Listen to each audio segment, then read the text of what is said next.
Welcome to another episode of the Get Out Swim podcast. I'm your host, Seamus T. Quinn, and today I'm joined by Associate Head Coach of Washington State University Swimming. This is Austin Pillado. Austin, thanks so much for joining. Thanks for having me, Seamus. It's good to be here.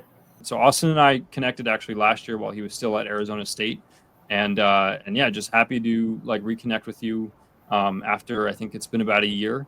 And I think, you're doing awesome stuff over at Washington State. Tell us about your first season at Washington State. What was the adjustment like coming off of, winning a national title with ASU and just kind of building, a program alongside people like Bob and Herbie, but then, just transitioning from there to Washington. Yeah, I mean, just this whole entire year has been just a season of firsts, in my opinion. And I definitely credit a lot to what I learned from Bob and Herbie at ASU. I think they've obviously done a phenomenal job, and they're still doing a phenomenal job with their respective programs right now. And, me being there for the year that I was and just kind of being able to soak up everything like a sponge was kind of exactly what I needed to develop myself further as a coach and, just give a little bit more to the program that I'm working with now. And, I came here basically a year ago from this month. I moved here late July last year and just kind of got running with things right away. Russ, he was just announced as a head coach at that time, so he's going into his first year as a head coach. And then we had Tyler Matthew, who's coming from University of Florida. She's now at South Carolina coaching there. But the first time we all met was on our interview. We knew of each other, Russ and I, previously, just from a lot of common people that we've known, but until I came out for an interview and everything, that was literally the first time I met him. And you can ask a lot of people, and a lot of people have said this, whether it's recruits or just other coaches that we've had the fortune of sharing a pool deck with, but you can see how we all interact as coaches on deck. And it's like we've known each other for years, even though it had only been a few months or however long at that time. But I think it was great. We have 3 different personalities on the coaching staff that are all able to mesh well together and, come together for that common goal. But yeah, this season especially was just really exciting. We had our first ever undefeated dual meet season in program history. It was 8-0 for the first time ever. And that was just kind of the stepping stone of what was more to come. We had 13 school records broken. All 5 of our relays school records were broken as well within 1 year. And then we had 3 individuals selected to the NCAA Championships in Federal Way. And then obviously Emily Lundgren had a couple of her All-American finishes. She was All-American honorable mention in the 100 breast. And then she got down to 6th place overall in the 200 breast, which is the highest we've ever had someone finish at a championship meet like that. And then Doria Thazi, she was in the 200 fly. I think she got top 25. And then our freshman Darcy Revitt, who competed in the 50 and the 100 free. She was 1/100th out of making the B final in the 50 free, and then still finished top 20 in the 100 free. So, I mean, lots of learning points for the program as a whole. And I don't know, especially being in a new conference like the Mountain West, it was just great to kind of see, what exactly we were getting into. So I think we're just even more pumped up for this upcoming season right now. Yeah. No, you touched on some highlights that you guys had. Certainly, it seems like the breaststroke group that you guys have is incredible. I was jotting down some notes earlier, and I saw that, obviously Emily Lundgren leads the group there with the 100 and 200 breaststroke and being the swimmer of the year this year, obviously an All-American, finished 6th at NCAAs in the 200 breast. But you guys had 4 swimmers who were 102 or faster in the 100 breast this year.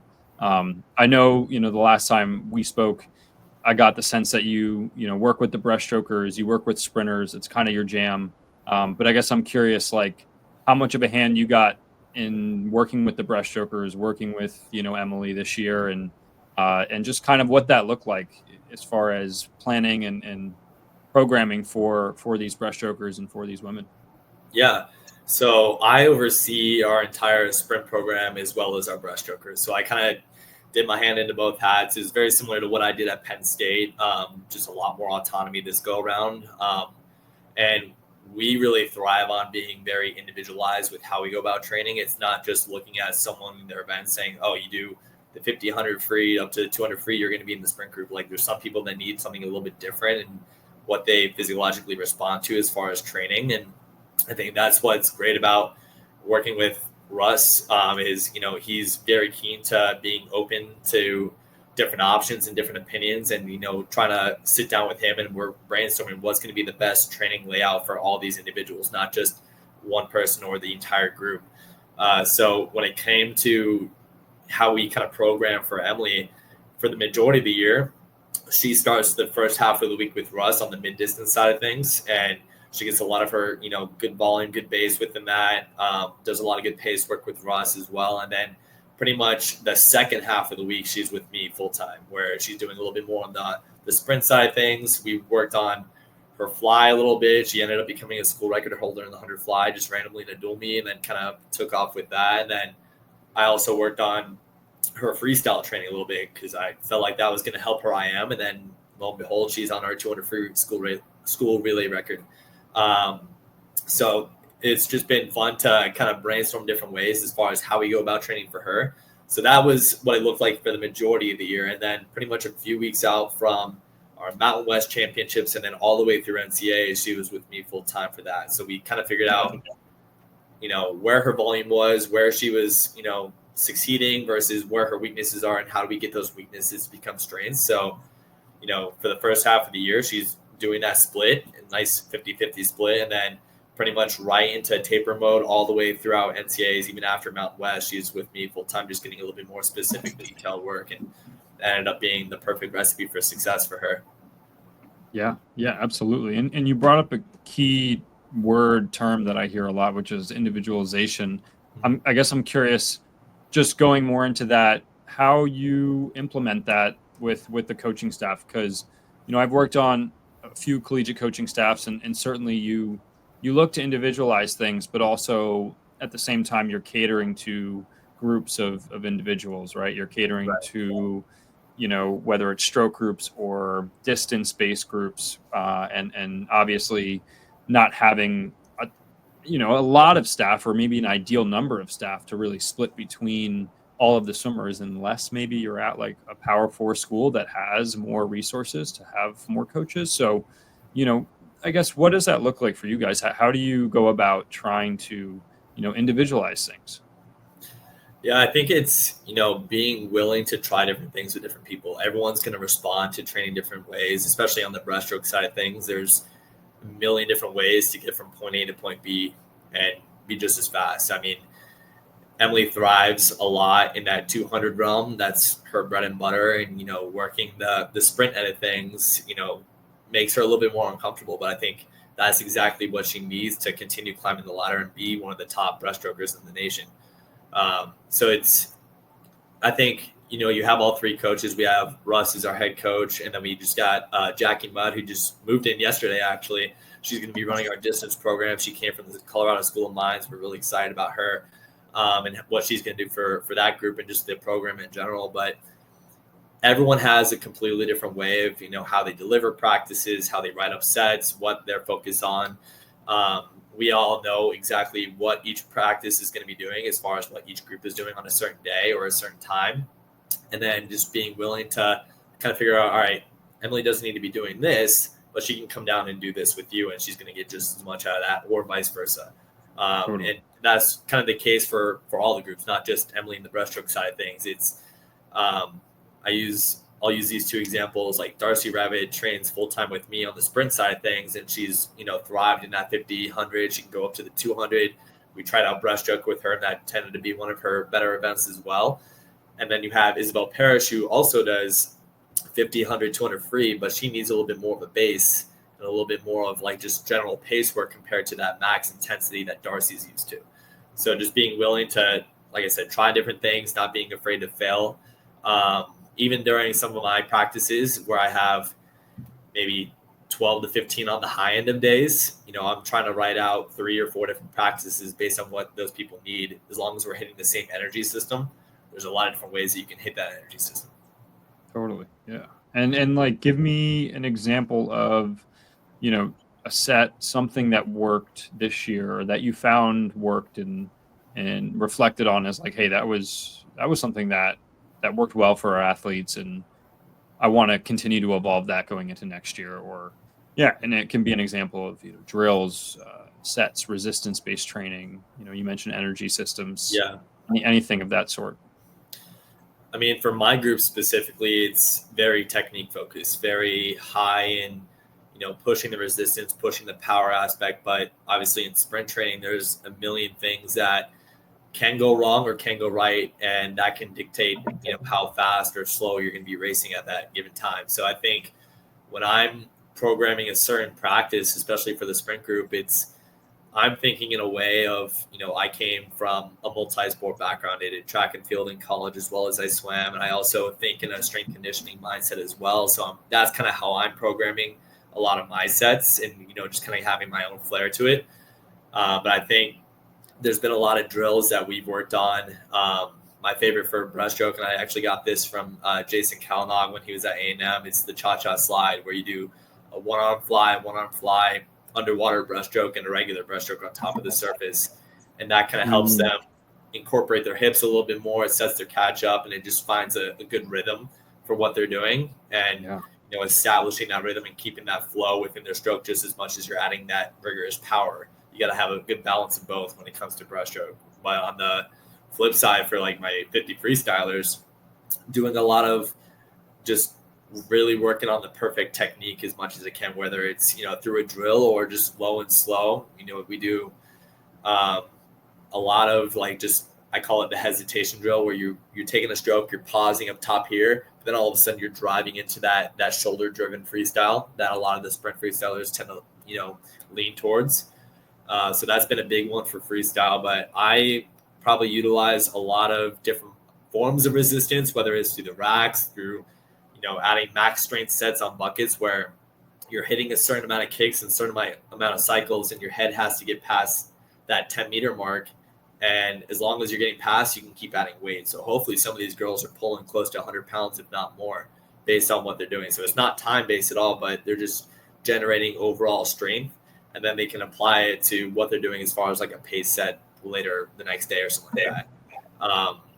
So those are just probably a few examples, but I'm always open to trying new things and seeing if it works. There's been days where I'm like, oh, this is stupid, it's not working at all. And there's been days where I'm like, oh, we are absolutely cooking on this set. Like, we're gonna star it. I save all of our practices into a big binder, so I have what we call the Speed Tour Volume 1, as far as like all the practices I've written out for the entire year, from the start of the season all the way through the last summer meet, especially during a lot of these international meets and different trials meets that people went to. I wanted to kind of keep track and see, what worked and what didn't work. And that's going to give me a better idea of how I can be better for the next year coming up. Yeah, totally.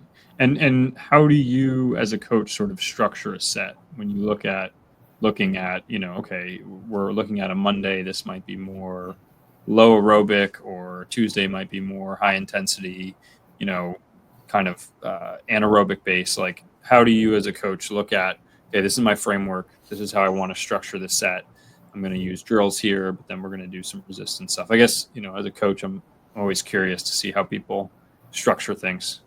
Yeah, I mean, I think about how I'm properly warming up, and how I'm feeling as far as like how I want the body to move, how I want it to be explosive during, if you're coming off of a wall, or just kind of different things as far as within a race. I feel like you learn a lot more through racing than anything else. So let's say you had a dual meet, and you can see that our front end speed's great, but we're not finishing our races quite well, or maybe the middle part of that 100 is not where it needs to be.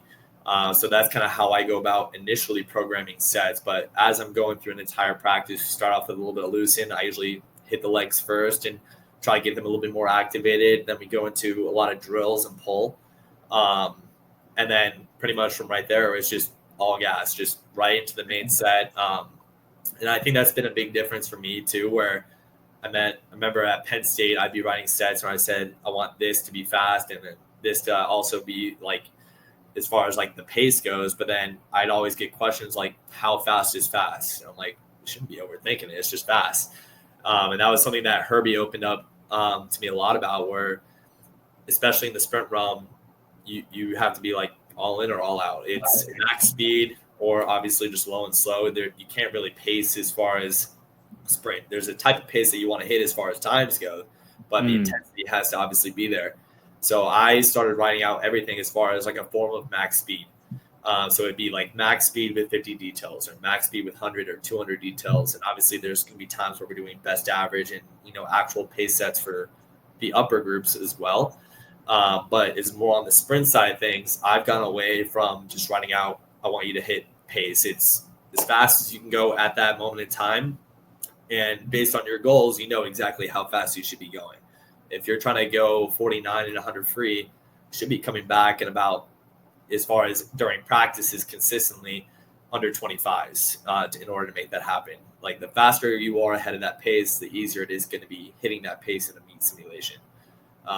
And that's something that I think was brand new to this team when I first came here. And, not being afraid to suit up multiple times in a week. I think I suit up probably 2 to 3 times a week, every single week from the start of the season to the end. And that's something that I know from what Russ told me that this program hasn't done before. And I think before they'd be afraid of racing and afraid of putting on a tech suit, now is they can't live without it. So kind of exposure therapy. But I mean, going back to what you said as far as how I program, it's just I'm constantly thinking about how I want this set to feel and how I want it to simulate as far as, race simulation goes, even if it's an aerobic threshold practice or obviously like a max speed practice during recovery or like just low and slow aerobic. Obviously, we're not going fast, but there's a lot of detail work that I put in there and a lot of like just true like drill progressions where they're constantly thinking about what they're doing. Yeah. That's a key part right there. You said just constantly thinking about what they're doing. Something I try to remind myself when I'm writing sets or when I'm coaching now, even age groupers. It's like thinking about what you're doing is really important. I like what you mentioned though with working more just with speed, right? As a sprint coach, something that is more in line with details than just going fast and having that be arbitrary. Like the 50 details, the 100 details, to me, that makes sense. Even, I worked this year, I coached at Amherst College, and shout out to the head coach there, Connor Bolio. He was really intentional about writing 100 detail and 50 detail speed when we were programming our workouts for the sprinters. And that was something I hadn't been exposed to before, but I felt like it worked really well. And I just think, again, like activating that part of the brain where it's like, okay, we're not just going fast and not overthinking it and having that be sort of our metric. We're actually thinking about, okay, we're working 50s here. Yeah. We're working our back end speed. We're trying a negative split or we're working 100 details. It's more like being more specific is very helpful. And taking a lot of guesswork out of the equation there. I think when you put those details ahead, like on that paper, as far as like if you write a paper practice, they don't ask any questions after that. They know exactly what they need to focus on. And I also think about like the conscious and unconscious thinking as far as like the psychology of it all. Like I want you to think all the time at practice. And then when it comes to like a racing set of practice or obviously for at a meet, that brain should be off because you've already done those details hundreds and hundreds of times. So you can just let the body do what it does best.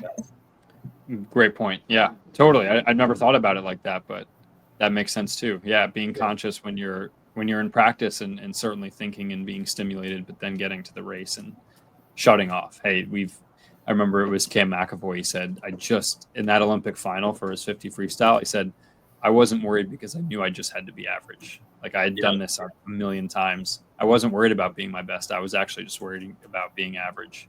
And then, he wins that title and it's like the rest is history. But yeah, totally. That's very good. And tell me more about sort of things that you picked up when you were at ASU. And I guess I'm curious, like along the way, you've made stops at big time programs, whether it's, Penn State, ASU, and like Texas A&M to start, right, as a volunteer, going back, like, yeah, kind of going through those major programs in those schools, adding more tools to your toolbox as a coach.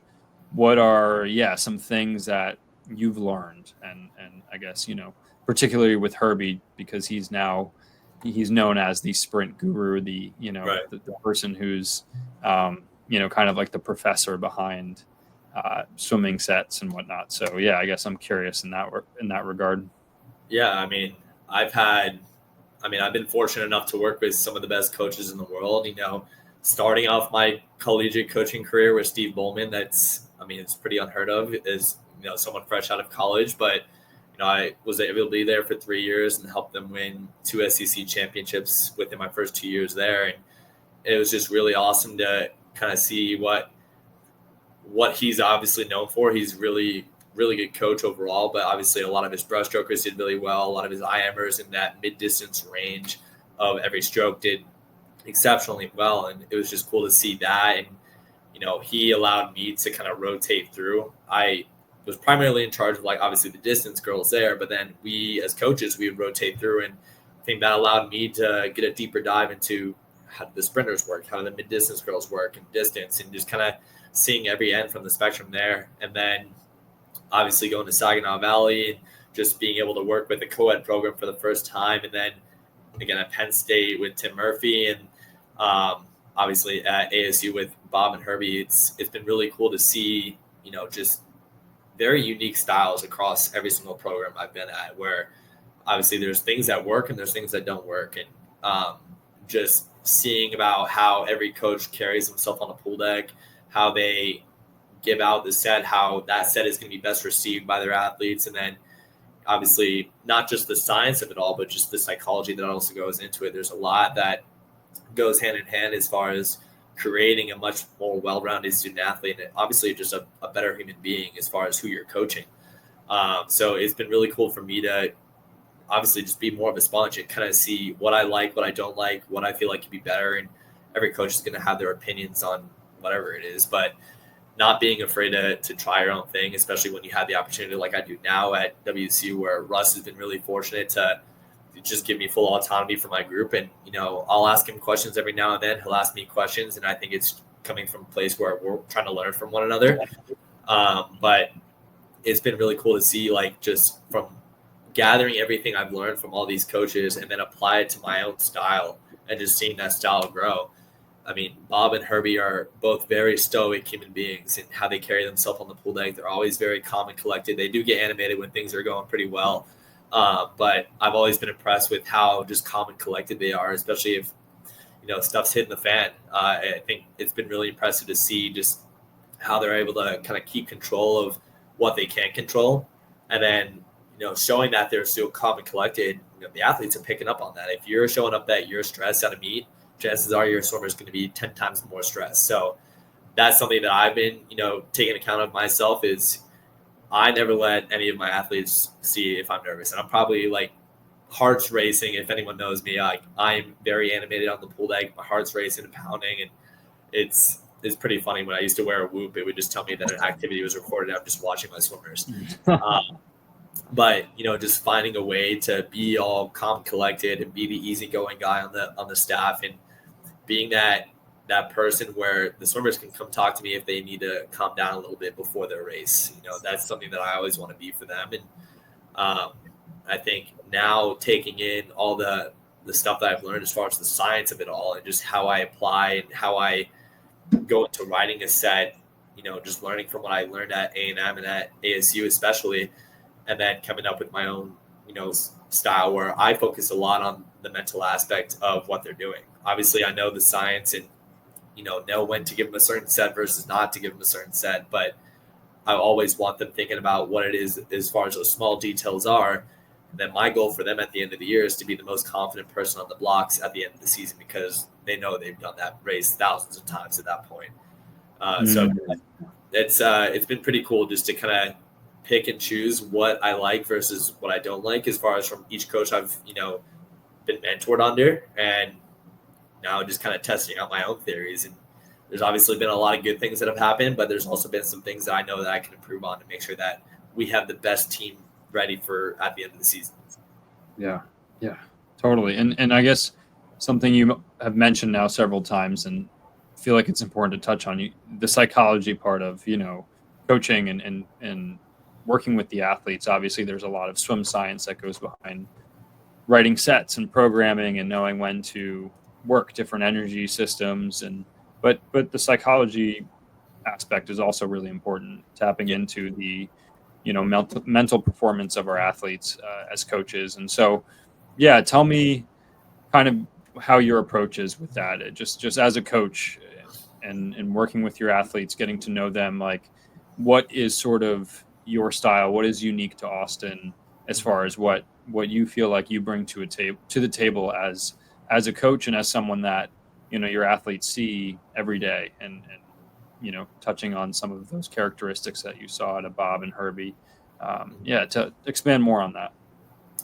Yeah, I mean, the biggest thing that I always say is I want to coach the person first, the human being first. And then obviously the student athlete, that's guaranteed. That's going to come second in my nature. I really thrive on, getting to know my athletes for who they truly are. What kind of a background do they come from, whether it's, their family background or their training background, what motivates them, what makes them tick, where do they crack under pressure? Because chances are everyone's going to crack under pressure for some sort of thing. So it's been really cool to figure out like different ways to get them out of their comfort zone in a training session as well as in a meet, and seeing if they're not being afraid to fail. I mean, at some point, everyone is truly afraid to fail. And it's been really awesome just seeing the more that we expose them to opportunities to fail, the more likely that they're not going to be afraid of it come at the end of the season. We've done a lot of different practices where they have to hit these certain times. I used to do it. It's like, if we don't hit this time, we're doing another round. But I've gotten away from that, like where they just simply have to live with the failure. Where I'm like, if you're not hitting these times on this race pace set suited up, tough. You failed. You got to live with that, and you got to find a way to come back even better the next day. And just showing them that it's really not that deep. It's just swimming. It's finding a way to zoom out from the overall picture and trying to control what they can control. They can't control how fast they're going to be in any given moment, but they can control how they're going to react to that situation that they're in. So that's been something that I focus on a lot. I try to bring a lot of hype energy every time I can, except recovery day. I want it to be pretty chill during that day. But we blast music all the time during practice. I try to find music that's going to kind of fit to the vibe of what we're trying to go for. If we're trying to get amped up and race hard, we're going to put something that's going to pump them up a little bit more.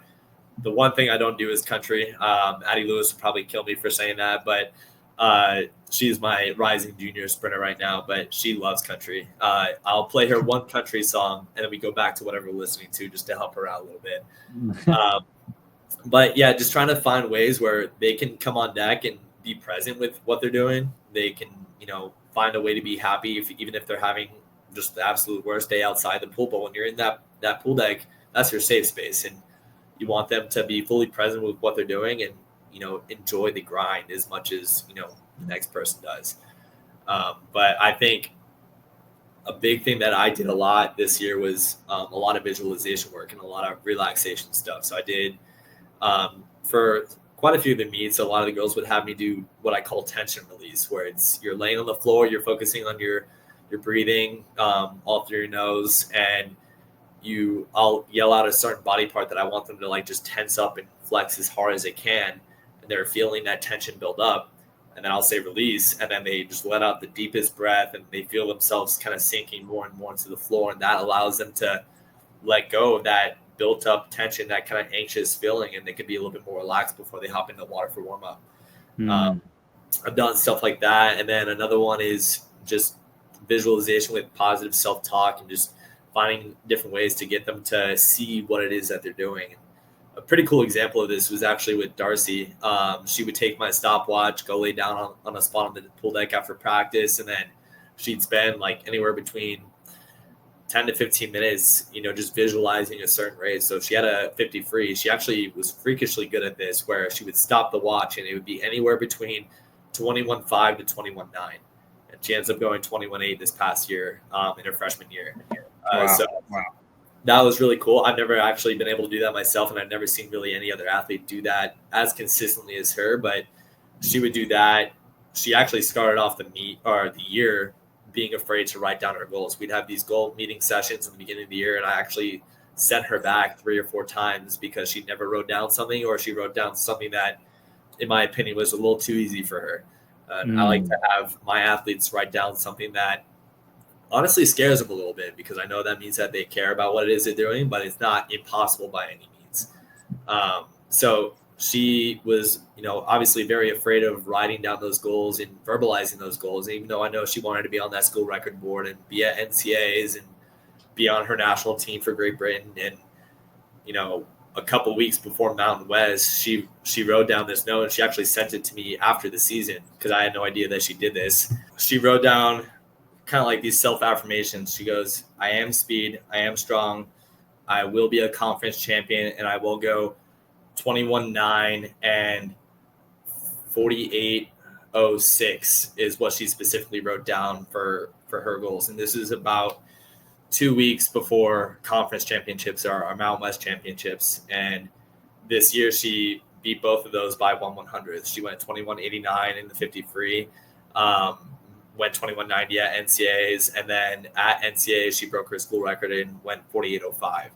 Wow. So I thought that was just super powerful and really just kind of exciting to see someone just fully investing themselves in that process and not being afraid to write down those big scary goals and visualizing it to a point where it's just kind of manifestation at that point. And then she obviously had these goals of pursuing a national team, and she had her British trials a few weeks after NCAA. So again, it's just meet after meet after meet, very hard to do as far as being consistent. But she crushed her best times, where she got third at trials in the 50 free and then got selected for the European U23 meet, and then is now coming home with a bronze medal in the 50 free from the European meet. She started off at 21.6, or not 21.6, 25.6, and then got down to 25.0, and then 55.5 in the 100 free. It was a new best time for her. So it's just really cool to see someone that's just fully bought into the process and now is excited about writing goals and excited about all the things that she's going to probably accomplish this upcoming year. So just seeing that personal growth, that's just one example of many on the team. Yeah. Wow. Yeah. A couple things you mentioned there. I want to touch on again, just to go over them. So you said fear of failure, that being a big emphasis for you as a coach and on the program, just as a coaching staff with your women on the team, because that's really important. We often, I think as a society, certainly in athletics, but there is a fear to fail. I know, even thinking about some of the athletes I've coached, and certainly as an athlete myself, that's always a fear, is I don't want to fail on the set. I don't want to. So often, you might shut down completely on a set because you don't even want to give yourself the opportunity to fail because that scares you. And I really like what you said, where rather than taking the approach of maybe restarting a set and saying, hey, we didn't give our best effort, we're going to go again. And rather than having an approach like that, actually having them just live with the failure, but knowing that they gave it their best. To me, that seems like a great way to kind of get over that hump, that fear, right? And just being hey, we're going to get back up and do the same thing tomorrow. And hopefully you can be better, because I feel like numerous athletes have said this. You go find clips of it, or I feel like I saw something from David Popovici even just yesterday after his 100 free. He said, I was actually really glad I didn't get that world record, because now I can see that as motivation. Now I know that wasn't the perfect swim. I came a little bit short, so I can now look at that as motivation to go for that world record the next time around. And not that that's a failure, but it's kind of an example of hey, it wasn't perfect. So I really like that. And I think that that's really important for any sort of coaches to hear and think about, but also, as an athlete. And I think the other part that you mentioned that I really liked was just the mental, again, performance side. And this goes into it with the fear of failure and getting over that, but also naming your goals. I think that's a big thing, because I think we all have goals. And once you write them down, once you name them, say them to someone, say them out loud, they are scary, because, they often seem like a distant possibility, or they seem like something that's, not attainable. And so it's scary. But I think, again, getting over that fear too, getting over that hump and being like, hey, I do want to be these things. I do want to be, a badass athlete who's confident, with myself and on the blocks, or, I want to win our conference championship. I want to get top 8. I want to make it back to finals, whatever it is, I think are very attainable, especially if you believe in yourself and write them down, name them. Because like you said, like it's that kind of positive self-talk. It's that affirmation that like, hey, I'm now starting to really believe this. And definitely, that goes into the unconscious, right? Like that just becomes, your motivation every day. Your discipline. So I love that. Yeah. Yeah. You're going to learn more from failing than anything else. And I always say that, like, there's a quote, I don't even know who said it, but it's just resonated with me a lot, especially this whole summer and, getting people ready for a lot of these international meets. You don't have to get it right the first time. You just have to get it right the one time.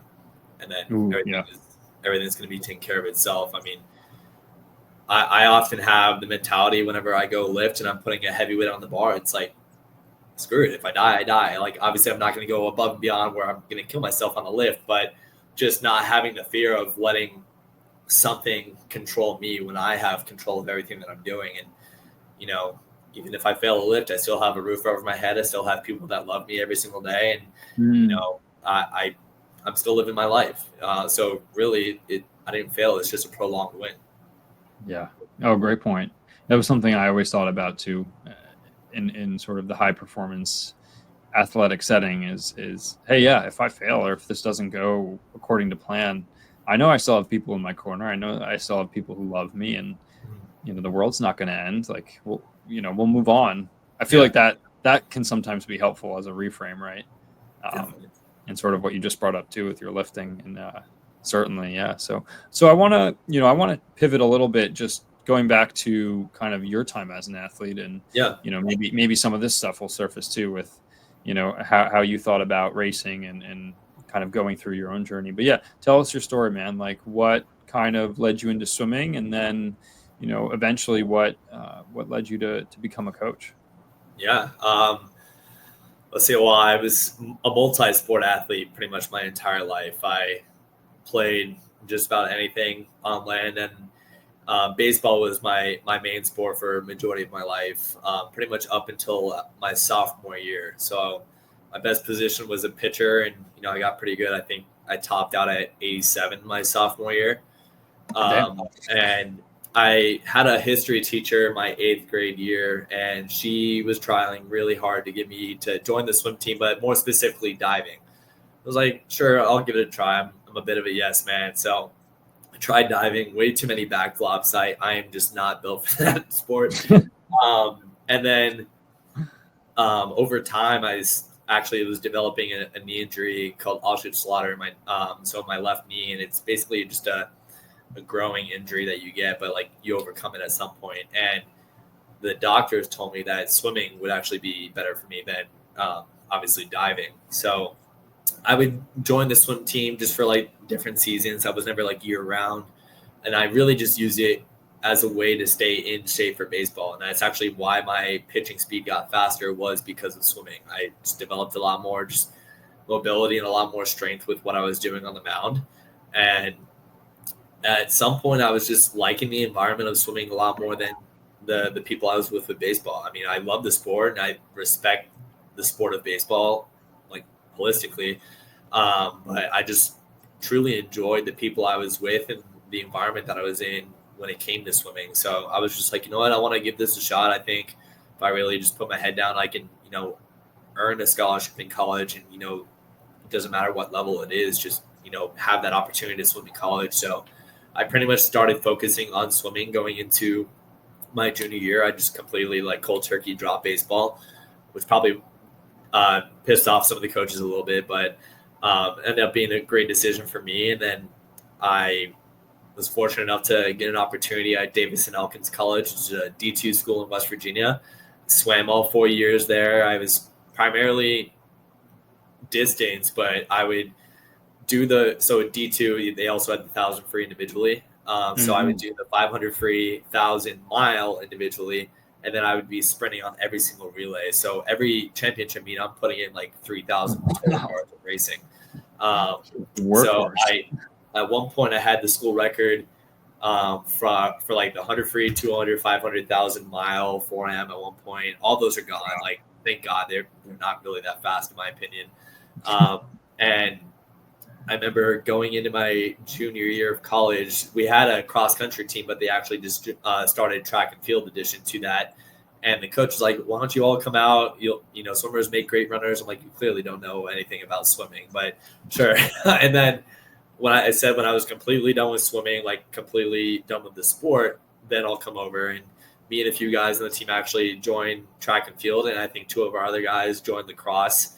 And they primarily had me in track and field doing the 4 and the 8. And the 800 is by far the hardest event. I don't care what you tell me. It's literally the hardest event. I cannot remember a single second lap. It's kind of like, to me, it's very similar to the 200 free. It's going to hurt. And at some point, everything's just going to go numb. But one of the guys on the team randomly bought a javelin pole on Craigslist. And they were just goofing around one day, just throwing the javelin pole. So then I had this epiphany. I'm like, well, if I become really good at javelin, especially with a baseball background, I probably don't have to run nearly as much. And I was already just killing myself going cold turkey into track and field season.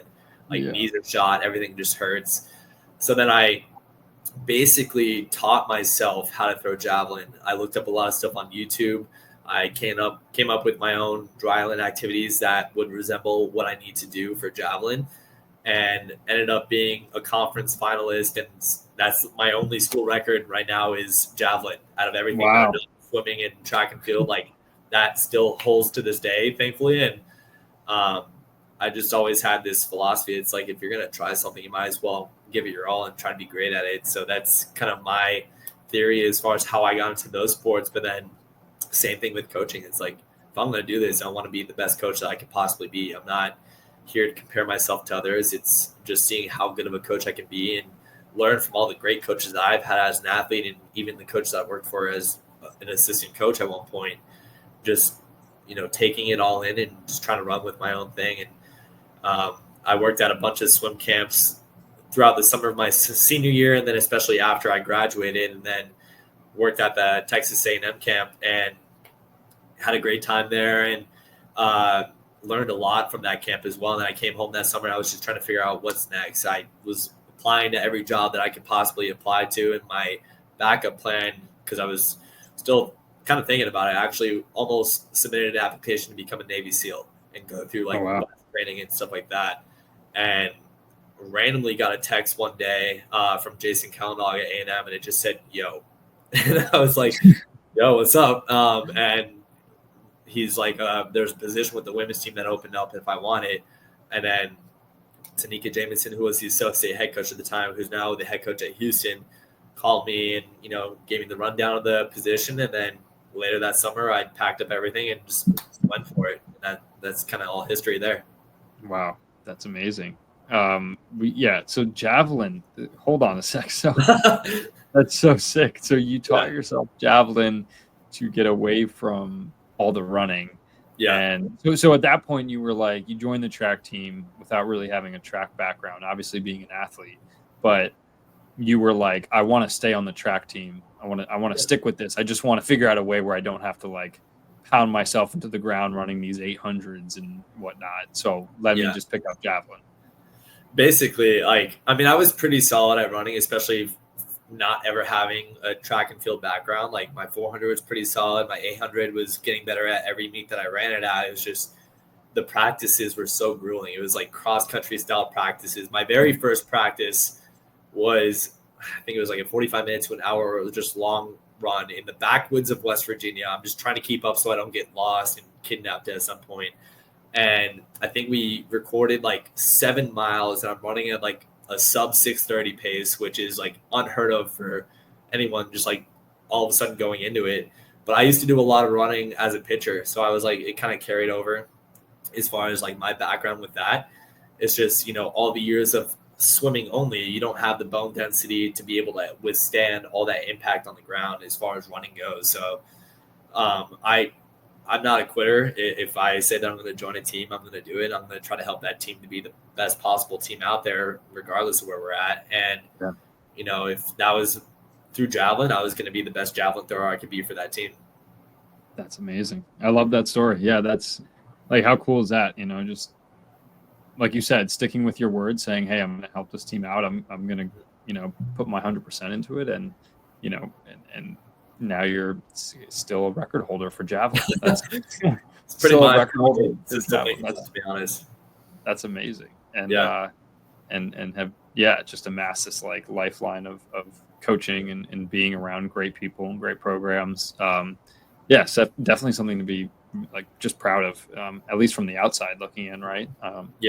So that's awesome, man. And so, when you look ahead, like what sort of excites you, as a coach, at Washington State, going into your second year after having this first year, like you said, full autonomy, working with Russ and now coming into another year, like what excites you when you look at this program, this group of women, and, continuing to kind of make this your own? Yeah. I mean, this program in general is just a very young program. A lot of the success that we've had have come from a lot of the underclassmen on the team. I mean, we obviously have some rising seniors that are going to do a lot of damage on this team, especially with Emily kind of being the front runner of that.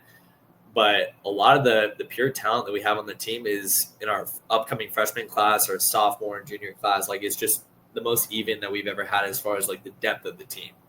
WSU has always had a couple like key individuals be successful, but I think this past year we've learned a lot that we can have a full team success and everyone is going to play a part in that. There's a lot of people that probably were never given the time of day in the past year, and now they're school record holders currently. So I think, especially with how we've gone about recruiting as a staff, this is by far our best class that's coming in right now. We've got just people from all over the world and all walks of life that are going to come in and be immediate impact players. And then same thing for our 2026 class. That already on average is much higher ranked than our incoming class right now. So we're trending in a really positive direction, I think, not just with the current team that we have, but for future teams. And, just seeing the success that we had at the NCAA stage with Emily, with Darcy and Dorian, especially Darcy just being a freshman, just showing what's possible if you, buy into it, especially within 1 year. Who's to say what can or can happen for the next following years if you just keep that trend going in a really positive way. So I think, we're going to get obviously more individual swimmers to the big show in NCAAs, which will be in Atlanta this year. But we were even 0.2 off of our 200 medley relay going to NCAAs. And since Russ has been here, we've never even had a B cut in a relay, let alone any relay in program history going to the big show. That 200 medley relay dropped nearly 3 seconds in order to win conference. And somehow we just didn't know that we were going to be 0.2 off of an A cut. So we always thought it was going to be our 400 free relay. And it was just really cool. The very first race in a brand new conference. And then they just threw down really spectacular swims to really come together. And I think that showed that it doesn't take just one person. It's taking the entire team to do something special here. So I think, we want to have relays, not just at NCAAs, but scoring. That's going to help us be a top 25, hopefully a top 20 team within the next year or so, which is very possible for this program.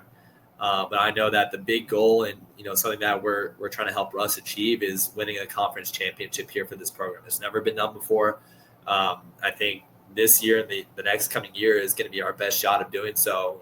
It's just going to take a lot of people putting those pieces together. We don't have diving, so we're already starting at a deficit there.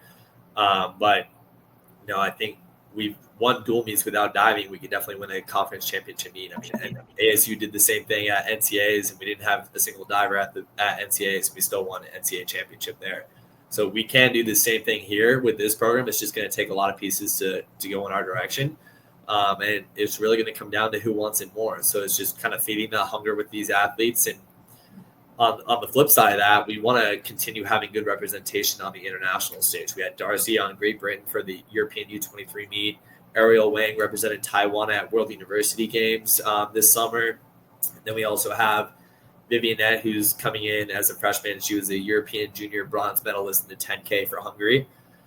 So we're trying to find ways to support them on these endeavors to represent their countries to the best of the ability.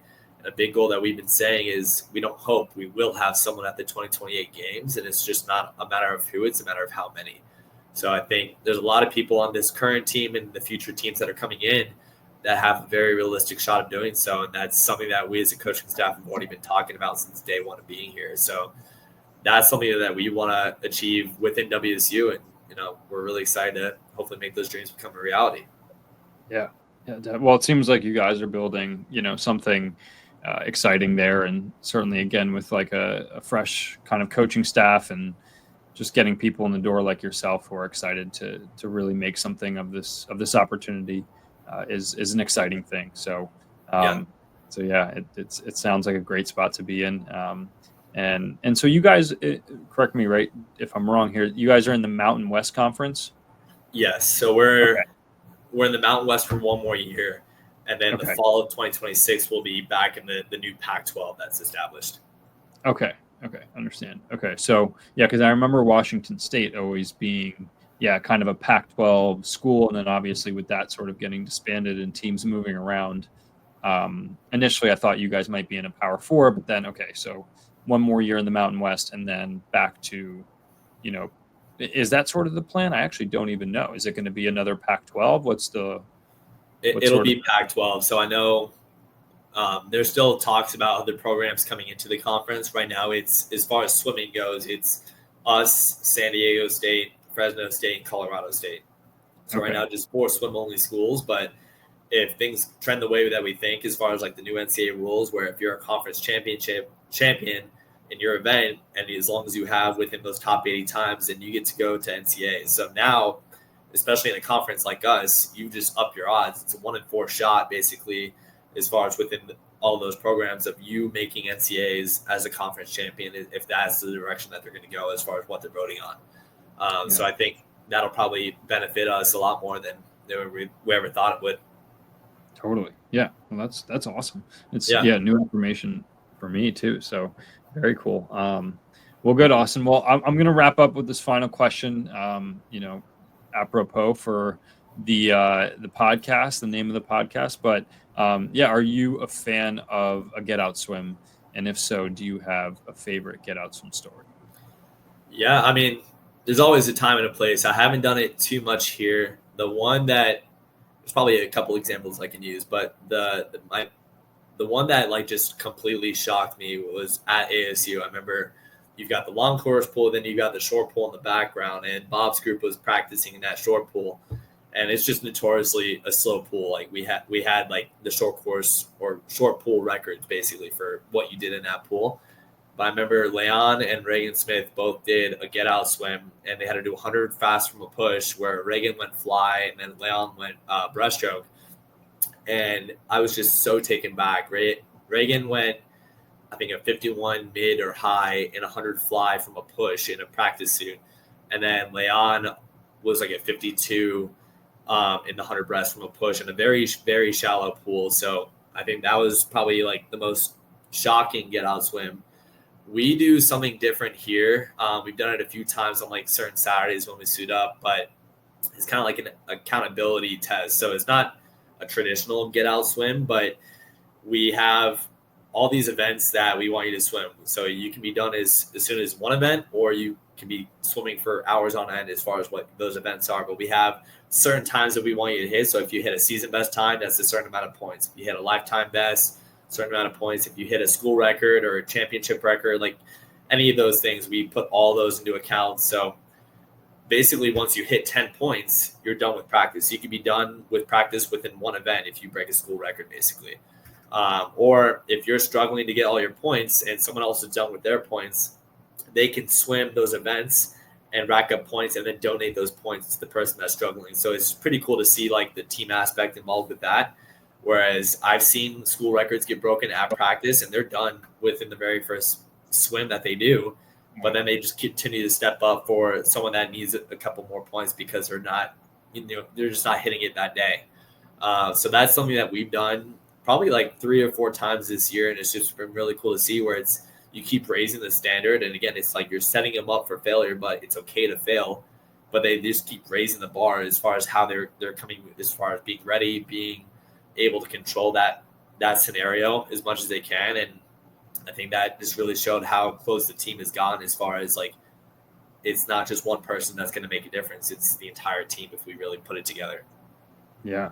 Yeah, no, I like that. It serves the team a lot more than maybe just like the individual sort of getting the team out of something or getting away from something. I like that. And it fits very much into what you said about, not being afraid of failure and kind of going towards that and, holding sort of people accountable. I like that a lot. That's, very fitting for the kind of the college setting and what we're trying to do with swimming and diving teams there. So, awesome. Very cool. Well, Austin, I appreciate you coming onto the podcast and kind of sharing, some of your journey, some of your stories, and also just, how you approach coaching and how you approach just, interacting with your athletes and always kind of putting the person first before, just seeing them as an athlete. And I think that, is something that holds true for a lot of coaches, but just